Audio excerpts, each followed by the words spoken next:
इससे बड़ा क्या इंतकाम है कि दौर में लानत की जाए सहाबा कराम पर, मिंबरों पे, सैयदना अली पर, नाऊज़ु बिल्लाह।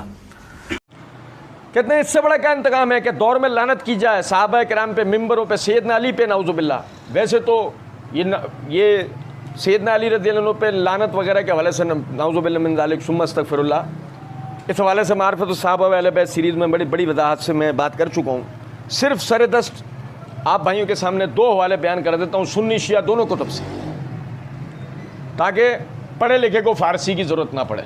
ये देखिएगा, ये मेरे हाथ में तारीख़ इब्न कसीर अल-बिदाया व निहाया, जो कि ख़ुद मिर्ज़ा जी ने कहा कि ये तबरी खोलें या तारीख़ खोलें।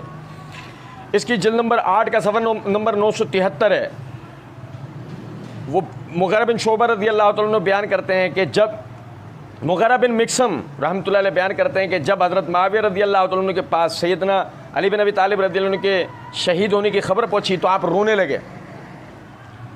आपकी बीवी ने आपसे कहा कि आप उस शख्सियत पर रो रहे हैं कि जिससे एक अरसा आपका इख्तलाफ रहा है।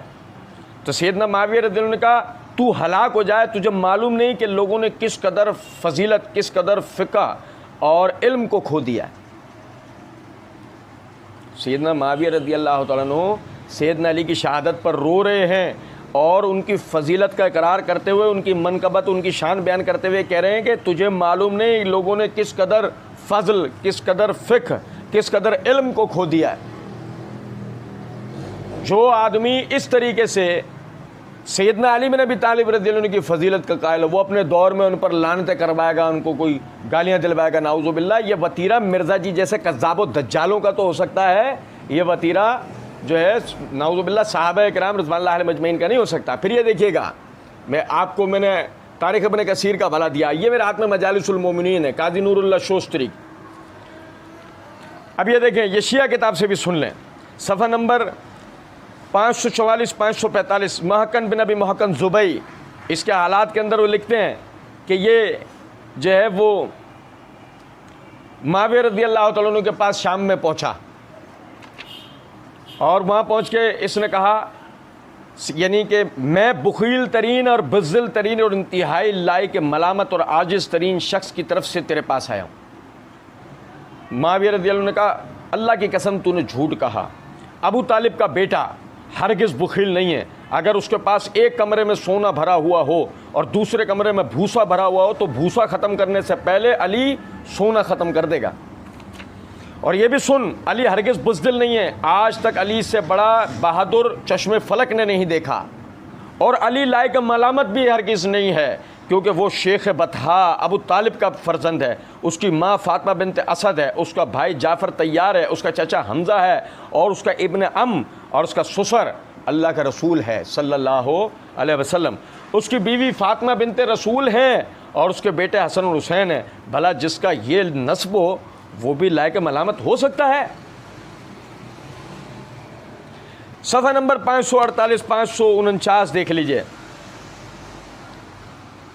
सैयदना अली बिन अबी तालिब रज़ियल्लाहु तआला अन्हु की ज़िरार बिन ज़ुमरा अन्नहशली से सैयदना अली बिन अबी तालिब रज़ियल्लाहु अन्हु की मनकबत सुनाने के लिए मुआविया रज़ियल्लाहु तआला अन्हु ने कहा कि मेरे सामने सैयदना अली की मनकबत बयान करो। आदमी, मैं कहा करता हूँ, आदमी बेशरम नहीं होना चाहिए, बस बात है ये। आदमी बेशरम, बेगैरत और उससे बढ़कर पता है क्या, मुकल्लिद नहीं होना चाहिए। बात मुकल्लिद नहीं होना चाहिए। आदमी अंधे बहरे लंगड़े लूलों की तरह मिर्ज़ा की तकलीद कर रहा है, तहकीक करे तो उसको पता लगे कि सैयदना मुआविया रज़ियल्लाहु अन्हु के लिए इल्ज़ाम धरना कि वो सैयदना अली के ऊपर नाउज़ु बिल्लाह को लानत मलामत कराते थे। वो तो सैयदना अली रज़ियल्लाहु अन्हु की इतनी ज़बरदस्त फजीलत को बयान भी करते हैं, कायल भी हैं, सुनते भी हैं। आप देखें, जब कहा गया कि फजीलत बयान करो तो फजीलत बयान करने वाला फजीलत बयान करता है। आप दूर अंदेश और ताकतवर शख्स थे, आपके हर जानिब से इल्म फूटता था और ज़बान से हिकमत जारी होती थी।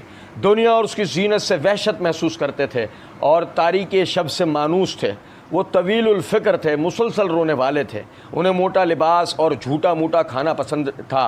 वो हम में हमारी जैसे एक फ़र्द की तरह रहते थे। जब हम उनके पास जाते तो वो हमें अपने करीब बिठाया करते थे और जब हम उन्हें बुलाते तो वो हमें जवाब देते थे और उनके करीब होने और उनकी कुर्बत के बावजूद भी हम उनकी अज़मत की वजह से इब्तिदा नहीं कर सकते थे। उनकी हैबत की वजह से उनसे कलाम नहीं कर सकते थे। और जब आप रज़ी अल्लाह तआला अन्हु मुस्कुराते तो आपके दांत मोतियों की तरह चमकते।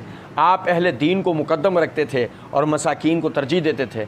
उनसे किसी ताकतवर को अपने अमर बातिल का लालच न था और कोई कमज़ोर उनके अदल से मायूस न था। मैं अल्लाह की कसम खाकर कहता हूँ कि मैंने उन्हें बाज़ औक़ात इस हालत में देखा कि रात अपनी जुल्फ़ें दराज कर चुकी होती थी, सितारे डूब रहे होते थे और सैयदना अली बिन अबी तालिब रज़ियल्लाहु अन्हु अपनी रेश को अपने हाथों में पकड़े हुए मेहराब में बैठकर यूँ तड़पते थे जैसे कोई मार गजीदा शख्स तड़पता है, और गमगीन पुसर मुर्दा माँ की तरह से रोते थे और रो रो कर कहते थे, दुनिया क्या तूने मेरी तरफ रुख कर लिया है और क्या तुझे मेरा शौक़ चढ़ आया है? अल्लाह करे कि तेरा वक्त करीब ना हो, तू मेरे गैर को धोखा दे, मैं तुझे तलाक़ें दे चुका हूँ जिसके बाद मैं तेरी तरफ रुजू नहीं कर सकता। तेरी ज़िंदगी हकीर और तेरा ख़तरा ज़्यादा और तेरी उम्र कमज़ोर है। आज़ाद राह कम, सफ़र लंबा और रास्ता पुरवहशत है। जब मुआविया रज़ियल्लाहु अन्हु ने यह सब सुना तो उनके आँखों से आंसू उनकी दाढ़ी पर बहने लगे और उन्होंने अपने आंसुओं को आस्तीन से पहुँचा। पूरा का पूरा शूरा सब के सब रोने लगे। मुआविया रज़ियल्लाहु अन्हु ने कहा, अल्लाह अबुल हसन पर रहम करे, बेशक वो ऐसे ही थे। आप अंदाज़ा तो करें, जो आदमी सैयदना अली रज़ियल्लाहु अन्हु के लिए इतनी ज़बरदस्त फजीलत का कायल हो, उसके लिए ये बकवास करना कि वो सैयदना अली रज़ियल्लाहु अन्हु पर लानत मलामत करवाते थे, ये किस कदर दूर की बात है।